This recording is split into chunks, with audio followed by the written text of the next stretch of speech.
2016 টি-20 বিশ্বকাপের আগে সময়টায় এবং বিশ্বকাপ চলা অবস্থায় বাংলাদেশের তাসকিন, এই আরাফাত সানি এছাড়া সারা বিশ্বের বেশ কয়েকজন খেলোয়াড় এই ইলিগাল বোলিং অ্যাকশনের জন্য নিষিদ্ধ হলো। কেউ কেউ পরীক্ষা দিতে বাধ্য হলো। সে সময় একটা তোলপাড় চলতেছিল। মোস্টলি তাসকিন ছাড়া মোস্টলি ওই সময় 2-3 বছরে যতগুলো বোলার নিষিদ্ধ হয়েছে তারা সবাই অফ স্পিনার ছিল। কেউ বাঁহাতি অফ স্পিনার, কেউ ডানহাতি অফ স্পিনার, মানে most of them was finger spinner. এখন এই ব্যাপারটা নিয়ে আমরা সবাই একটু ওই সময় আলোচনা করতেছিলাম যে কি হচ্ছে, কেন ফিঙ্গার স্পিনাররা এত বেশি ইলিগাল বোলিং অ্যাকশনের জন্য নিষিদ্ধ হচ্ছে। সে সময় অনেক থিওরিটিক্যাল ব্যাপার জানার পাশাপাশি আইসিসিতে কাজ করা আমাদের ঘনিষ্ঠ একজন মানুষ মজা করে বলতেছিলেন যে এই যে গাদা গাদা অফ স্পিনার ইলিগাল অ্যাকশনে বোলিং করে, এটা কি আপনার ধারণা কেউ বোঝে না? আমি একটু চুপ করে আসছি, তো উনি বললেন যে সবাই বোঝে, আইসিসিও বোঝে। বোঝে বলে এদের ফুল হাতা জার্সি পরে খেলার অনুমতি দেয়। আমি একটু সময় চুপ করে রয়েছি, তখন উনি বলতেছেন যে দেখবেন যে যারা কম বেশি ইলিগাল অ্যাকশানে বল করে এরা সবাই ফুল হাতা জার্সি পরে বল করে। সেটা যত না কমফোর্টের জন্য করে, যত না তার রুচি, তার চেয়ে অনেক বেশি সে আসলে কোনোই বাঁকাটারে ডাকতে চায় এই জার্সি দিয়ে। এই ফুল হাতা জার্সির ইন্টেনশনটা আমি জানি না, আসলেই এই অফ স্পিনাররা নিজেদের অ্যাকশন লুকানোর জন্য ফুল হাতা জার্সি পরে গেলে এটা আমি জানি না। তবে এটা ঠিক, জার্সি তাদের বাঁচাইতে পারে না। বেশিরভাগ ক্ষেত্রেই এরা ধরা পড়ে যায় যে কোনোই বাঁকাচ্ছে। কিন্তু মূল প্রশ্নটা কিন্তু থেকেই গেল যে ফিঙ্গার স্পিনাররা কেন এত বেশি ইলিগাল অ্যাকশনের জন্য ধরা পড়ে। এই কোশ্চেনটা নিয়ে আমি বিভিন্ন সময় বিভিন্ন বিশেষজ্ঞের সঙ্গে আলাপ করছি। বাংলাদেশের স্পিন কোচ বিশেষজ্ঞ যারা আছেন, বায়োমেকানিক্স নিয়ে কাজ করেন এরকম যে দু একজন আছেন, ইভেন 2-4টা লেখাও পড়ার চেষ্টা করে, সবাই কম বেশি একটা জিনিসের উপর জোর দিচ্ছেন, সেটা হচ্ছে ভেরিয়েশন। ভেরিয়েশন করতে গিয়ে এই অফ স্পিনাররা সবাই কোনো না কোনোভাবে কোনোই বাঁকা করতেছে। এই কোনোই বাঁকা করার ফলেই তারা ভেরিয়েশনটা করতেছে। এবং একটু নিষ্ঠুর যারা, তারা সবাই বলে যে এরা বুঝে না বুঝে শাকলাইন মুস্তাককে কপি করতে গিয়ে নিজেদের ভিতরে ওইটা করার মতো অত বেশি যোগ্যতা নাই, কিন্তু কপি করতে গিয়ে কোনোই বাঁকায় ফেলতেছে। সেটা কিভাবে করতেছে এবং কিভাবে আন্তর্জাতিক বিশ্বে প্রভাব ফেলতেছে, এবং এই জায়গার উল্টো স্রোতে দাঁড়ানো একজন মহান বোলারের কথা আজকে আমরা আলোচনা করব। ফিঙ্গার স্পিনারের বোলিং অ্যাকশন নিয়ে কথা বললে নিশ্চয়ই সবার আগে মুরালিধরনের কথা আসবে। মুরালিধরন বা জসপ্রীত বুমরা, এই দুইজন হচ্ছে একবারে স্রষ্টা প্রদত্ত একটা বিশেষ অ্যাকশনের অধিকারী। কারণ এদের দুজনেরই এক্সটেন্ডেড আর্ম আছে। এক্সটেন্ডেড আর্মের যেটা হয়, হাতটা অটোমেটিক একটু বেশি পেছনে বাঁকাতে পারে, ফলে তাকে আইসিসির আইন না ভেঙেই সে যথেষ্ট হাতটা স্ট্রেইটেন করতে পারে। দেখেন, আমরা একটা জিনিস বলি বোলিং অ্যাকশনের ক্ষেত্রে যে আর বেশি বাঁকায়। অ্যাকচুয়ালি বাঁকানোটা কিন্তু সমস্যা না, আইনে বাঁকানো নিয়ে কোনো কথা বলা নাই। আপনি আইসিসির আইন পড়ে দেখেন, বলা আছে স্ট্রেইটেন করতে পারবেন না, মানে এত ডিগ্রির বেশি আপনি সোজা করতে পারবেন না। আপনি যদি হাত এরকম বাঁকা করে এরকমভাবেই ডেলিভারি দেন, পসিবল না এটা, যে এরকম বাঁকা করে এরকমই ডেলিভারি দিলেন, 1 ডিগ্রি হয়তো বাঁকলো, তাতে কেউ আপনার আটকাবে না। আপনি হাতে এতটা বাঁকা করেন না, অলমোস্ট 180 ডিগ্রি বাঁকা করেন না, কেউ আপনার আটকাবে না। কিন্তু আপনি তো এভাবে ডেলিভারি দিতে পারবেন না। তখন আপনার যেটা করতে হবে, এটাকে জার্ক করে এরকম সোজা করে ফেলতে হবে, তখন বাঁকার পরিমাণটা দাঁড়াবে 180 ডিগ্রি। এখন আইসিসির আইনে শুরুতে কথা ছিল যে না, তুমি মোটেও বাঁকাইতে পারবে না, একদম স্ট্রেট হ্যান্ডে ডেলিভারি দিতে হবে। কিন্তু রিয়েলিটি দেখা গেল যে আসলে স্ট্রেট হ্যান্ডে ডেলিভারি দেওয়া সম্ভব না, কমপক্ষে 8 ডিগ্রি বাঁকাইতে হয়। এটা গবেষকরা গবেষণা করে দেখলেন যে একেবারে সেই যে কালে বোলিং অ্যাকশন দেখার মতো কোনো যন্ত্রপাতি ছিল না, সেই কাল থেকে বড় বড় বোলাররা, ইভেন জিম লেকার বা কিংবদন্তি বোলাররা, সবাই ওই 8 ডিগ্রির মধ্যে বাঁকা করতেন, মানে স্ট্রেটেন করতেন। ফলে আইসিসি যখন বোলিং অ্যাকশন রুলটা আনলো, তখন তারা বললো যে 8 ডিগ্রি পর্যন্ত আপনি স্ট্রেটেন করতে পারবেন। এরপরে দেখা গেল কি যে বিশ্বের বেশিরভাগ ফিঙ্গার স্পিনার এটার সঙ্গে মানায় নিতে পারতেছে না। কেন? তাদের 8 ডিগ্রির বেশি বাঁকানো লাগতেছে। এবং পরিস্থিতি এমন দাঁড়ালো, যদি 8 ডিগ্রিতে আটকানোর চেষ্টা করা হয়, তাহলে পৃথিবীতে আর বোলার খুঁজে পাওয়া কঠিন হয়। মানে সবাই কম বেশি 10-এর উপরে যাচ্ছে। তো আইসিসির বিশেষজ্ঞরা দেখলেন যে অ্যাভারেজ 15 ডিগ্রি ছাড় না দিলে বোলারদের টিকানোই যাবে না, মানে পৃথিবীব্যাপী আর বোলার থাকবে না। তখন ওনারা ছাড়টা বাড়ায় 15 ডিগ্রি করলেন। দুর্মুখেরা বলে এই ছাড়টা দেওয়া হয়েছে মুরালিধরনের জন্য। এটা সত্যি না। মুরালিধরন কিন্তু তার ক্যারিয়ারে যে অবস্থার মধ্যে দিয়ে গেছে এই বোলিং অ্যাকশন নিয়ে, তারে লোহার শিল্ড পরায় পর্যন্ত টিভির সামনে বল করানো হয়েছে, 3-4 বার আইসিসি ল্যাবে পরীক্ষা দিয়েছে, তারে কোনোদিন ইলিগাল অ্যাকশনে ধরা যায় নাই। মুরলীধরনের নিয়ে সত্যি সত্যি আলাদা একটা পর্ব করতে হবে। অনেক পর্ব তো করতে হবে বললি, কিন্তু মুরলীধরনটা অবশ্যই করতে হবে, এবং সেটা মূলত বোলিং অ্যাকশন ফোকাস করে। সেই দিন সব বলবো। মুরলীধরনের কথা বাদ দেন, কিন্তু দেখা গেল ম্যাক্সিমাম বোলার 15 ডিগ্রির নিচে পারতেছে না, 15 ডিগ্রির কম স্ট্রেট টেন করে তারা বল করতে পারতেছে না। এবার 2013 থেকে 16 এই 3 বছরের পিরিয়ডটা আবিষ্কার করা হলো যে বিশাল সংখ্যক অফ স্পিনার 15 ডিগ্রি কেন 40 ডিগ্রিতে চলে যাচ্ছে। কে গেছে 40 চালাইছে সেটা বলতেছে কেন, হঠাৎ করে এরকম মহামারী শুরু হলো কেন? তখন এই প্রশ্নটা সামনে আসলো যে কারণ সাকলাইন মুশতাক কোনো অপরাধী না, কিন্তু সবাই সাকলাইন মুশতাক হতে চায়। সাকলাইন মুশতাক কী ছিলেন? সাকলাইন মুশতাক তো সর্বকালের সেরা ফিঙ্গার স্পিনারদের একজন। যদিও স্ট্যাটিস্টিক্স আমার এই কথাকে প্রুভ করতে পারবে না, আপনি দেখবেন যে তার নামের পাশে অত উইকেট নাই, কিন্তু শুধু স্পিনার হিসাবে তার যে কোয়ালিটি ছিল সেটা যদি আপনি দেখেন তাহলে সাকলাইন মুশতাক অন্য লেভেলে বোলার ছিলেন। আর স্পেশালি সাকলাইনকে সারা পৃথিবী মনে রাখবে দুসরার জনক হিসাবে। দুসরা বলটা কি? দুসরাটা হচ্ছে অফ স্পিনারের লেগ স্পিন ডেলিভারি, মানে অফ স্পিনারের বলটা ডান হাতি ব্যাটসম্যানের জন্য অফ স্টাম্পে পড়ে ভেতরে ঢোকে, কিন্তু দুসরাটা হচ্ছে সেম অ্যাকশনে সেম ফিঙ্গার পজিশনে ওই অফ স্পিনার বলটা মিডল স্টাম্পে ফেলে বা অফ স্টাম্পে ফেলে বের করে নেবে, যেটাকে আপনি আউট সুইং বলে ভাবেন যে বের হয়ে গেছে। এটা হচ্ছে দুসরা। দুসরার উপকারিতা কি? দুসরা লেগ স্পিনের মতো রোল প্লে করে, ফলে দুসরা যদি কোনো একটা বোলার করতে পারে, সে একটা স্ট্রেট করতেছে, একটা ভিতরে ঢুকাচ্ছে, হঠাৎ একটা বের হয়ে গেল, ওইটাতে ব্যাট দিতে গিয়ে কানায় লেগে আউট হয়ে গেল। দুসরা ভয়াবহ কার্যকর জিনিস, এবং অফ স্পিনারদের এই যে বৈচিত্র্যটা আসতে পারে এটা সাকলাইন মুশতাক আবিষ্কার করলেন। কেন আবিষ্কার করতে হলো? এরপরে ওদিকে ক্যারম বল আবিষ্কার হলো, ক্যারম বল শ্রীলঙ্কা থেকে আবিষ্কার হলো, অবশ্য কেউ কেউ বলে ক্যারম বল অনেক আগে থেকে কাউন্টিতে ছিল। যাই হোক, এইগুলো ভেরিয়েশন, এবং আরেকটা ভেরিয়েশন সেটা হচ্ছে আর্মারটা কি? আর্মারটা হচ্ছে ওই সেম স্ট্রেট অ্যাকশনে বলটা একদম জায়গায় ফেলে জোরে ঢুকায় দেওয়া হবে। এখন এই যে ভেরিয়েশনগুলো দুসরা, ক্যারাম বল, আর্মার, এই তিনটা ভেরিয়েশনই আসলে মূল ভেজাল। ওই যে যেটা বললাম যে এই আমাদের সমকালীন অফ স্পিনার যারা, এরা এই ভেরিয়েশন করতে বাধ্য হলো, কারণ ততদিনে শর্টার ফরম্যাট ক্রিকেট একদম জেকে বসছে। টি-20ও তখন বেশ পাওয়ারফুল। এখন টি-20তে আপনারা দেখছেন যে লেগ স্পিনাররা সার্ভাইভ করতে পারে, সেটা আপনারা রশিদ দিয়ে বুঝছেন। আমাদের রিশাদ হয়তো এই টুর্নামেন্টে ভালো করলো না, কিন্তু রিশাদও যে ভালো করতে পারে সেটা বুঝতেছেন। সারা পৃথিবীতে এখন টি-20 স্পিনার মানে মূলত লেগ স্পিনারের সংখ্যাই বেশি। অফ স্পিনাররা এই জায়গাটায় জায়গা পাচ্ছিল না, কারণ শুরু থেকে একদম আদিকাল থেকে অফ স্পিনে ভেরিয়েশন কম। লেগ স্পিনে যেমন অনেক ভেরিয়েশন, ফ্লিপার, ফ্লাইট, গুগলি, কত রকম ভেরিয়েশন লেগ স্পিনে শুরু থেকে আসে, মানে লেগ স্পিনের পার্ট ওগুলো। কিন্তু অফ স্পিন আসলে খুবই একঘেয়ে জিনিস। ওই আপনি জায়গায় ফেলবেন, ভিতরে ঢুকাবেন, জায়গায় ফেলবেন, ভিতরে ঢুকাবেন। এখন এর ভিতরে আসলে একটাই কাজ করে সার্ভাইভ করতে পারতেছিল তারা, লেন্থে কারো কাজ করে। কিন্তু টার্নের যে ভেরিয়েশন, মানে বাইরে বের করা, ভিতরে ঢুকানো, আবার জোরের উপরে ডেলিভারিটা করা, ক্যারম বল করা, মানে যেটা একটু স্কিট করবে এরকম ডেলিভারি করা, এইগুলো ভেরিয়েশন ছিল না অফ স্পিনার।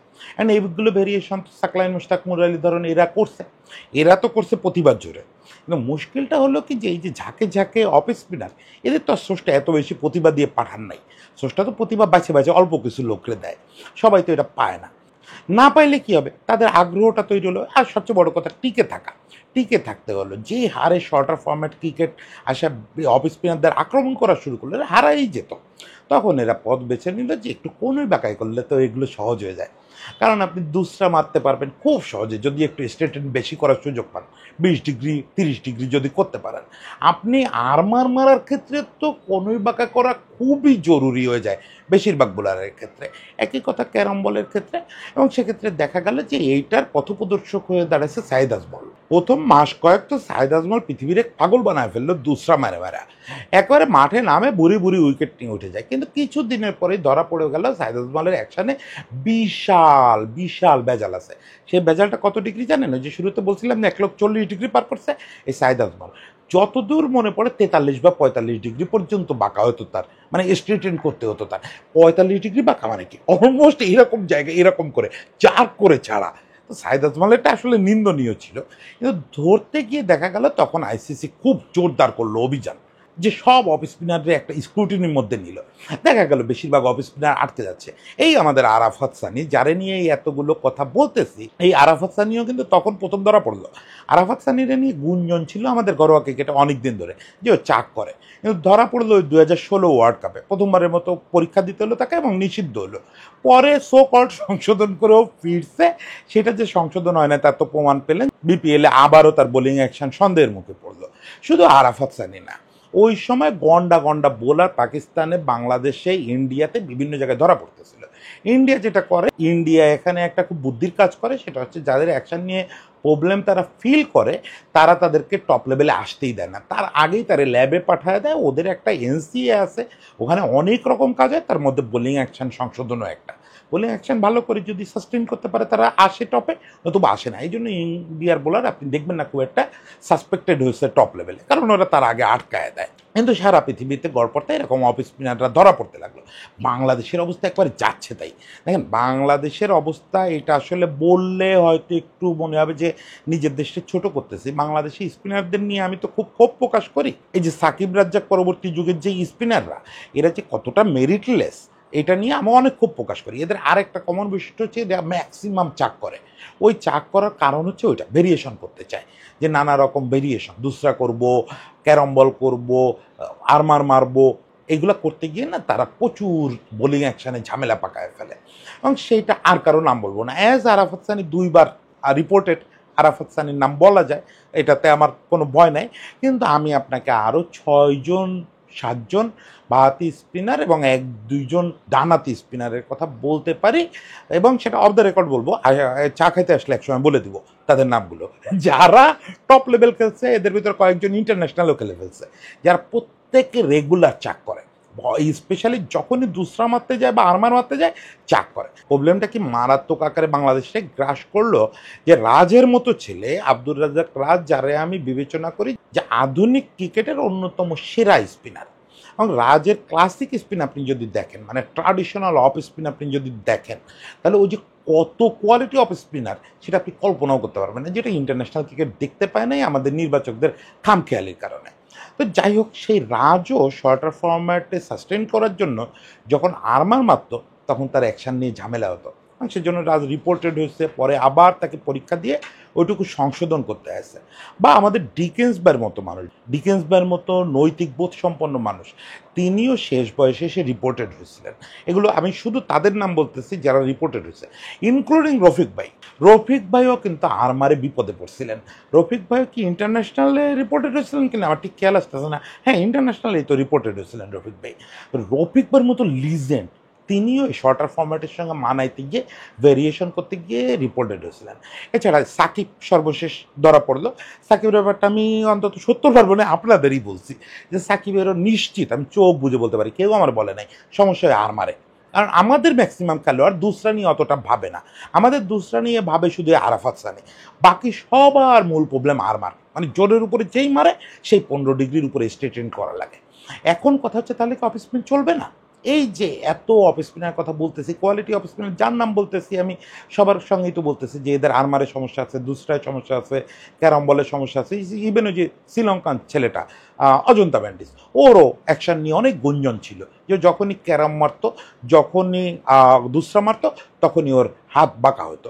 এখন কথা হচ্ছে তাহলে কি অফ স্পিন টিকবে না? টিকবে। রবিচন্দ্রন অশ্বিন আছে না, আপনারা রবিচন্দ্রন অশ্বিনরে দেখেন, মানে জাস্ট সবাইকে সাকলাইন মুশতাক হতে হবে না। অশ্বিন সাকলাইন মুশতাক না, অশ্বিন এই জন্য জীবনে কোনোদিন দুসরা ট্রাই করে নাই। দুসরা 1-2বার সে দেখছে এবং দুসরাটা সে পারে, কিন্তু সে নিজের কাছে সন্তুষ্ট হইতে পারে নাই। দেখেন এই লোকটার এথিক্স লেভেল এত উঁচুতে আপনি কল্পনাও করতে পারবেন না। আমি সবসময় বলি এ কালের রাহুল দ্রাবিড়, মানে নীতি নৈতিকতা, ক্রিকেটের প্রতি রেসপেক্ট, এটা অন্য লেভেলে, অন্য লেভেলে।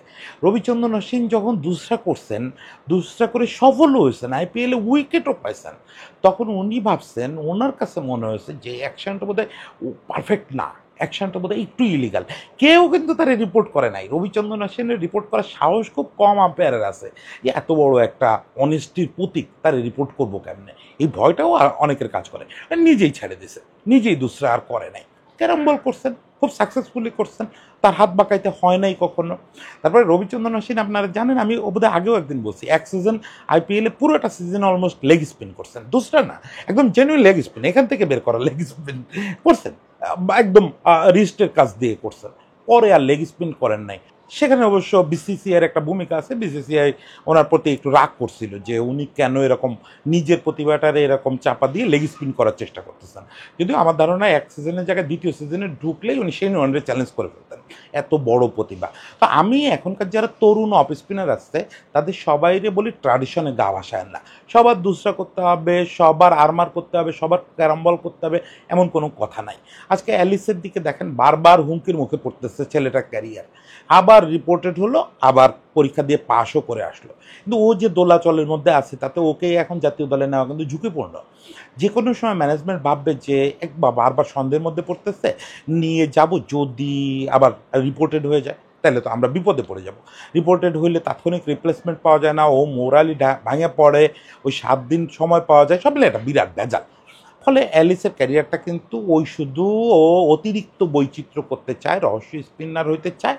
এই জন্য আমি বলি, যদি ভেতরে থাকে আপনার জিনিস, তাহলে আপনি রহস্য স্পিনার কেন, আপনি অদৃশ্য মানব হন, ইনভিজিবল মানব হন, কেউ আটকাবে না আপনাকে। আপনাকে যদি স্রষ্টা ওইগুলো দিয়ে পাঠায়, অ্যালিসকে যদি দিয়ে পাঠায়, অ্যালিস করুক, কিন্তু সবার হতে হবে না। দেবব্রতও যদি এখন চেষ্টা করে সচিন টেন্ডুলকারের মতো একটা কাভার ড্রাইভ করবে, বা শেন ওয়ার্নের মতো একটা ডেলিভারি দিবে, এটা কি হয়? হয় না তো। সবাই স্রষ্টা সব কিছু দিয়ে পাঠায় না, ফলে পরিশ্রম দিয়ে ওই জায়গাটা মেকআপ করতে হয়। রবিচন্দ্রন অশ্বিন কিন্তু গিফটেড না, এটা মাথায় রাখেন। রবিচন্দ্রন অশ্বিন পরিশ্রম দিয়ে তার ভেরিয়েশনগুলো অর্জন করছেন, এবং লেন্থে যে কারুকাজটা, এটা কিন্তু গিফটেড লাগে না, এটা কিন্তু মূলত আপনাকে পরিশ্রম করে শিখতে হয়, লেন্থের কারুকাজটা। এই ভেরিয়েশনটা করেন, এই ভেরিয়েশন করলেও দেখবেন আপনি ভালো করতেছেন। ফলে তরুণ স্পিনারদের বলি যে আরাফাত সানির মতো এরকম জীবনটারে নষ্ট করেন না। 2016 সালে রিপোর্টেড না হলে বা অ্যাকশনের সমস্যা না থাকলে আরাফাত সানি তো রাজের উত্তরসূরি হতো, কিন্তু কোথায় আজ আরাফাত সানি?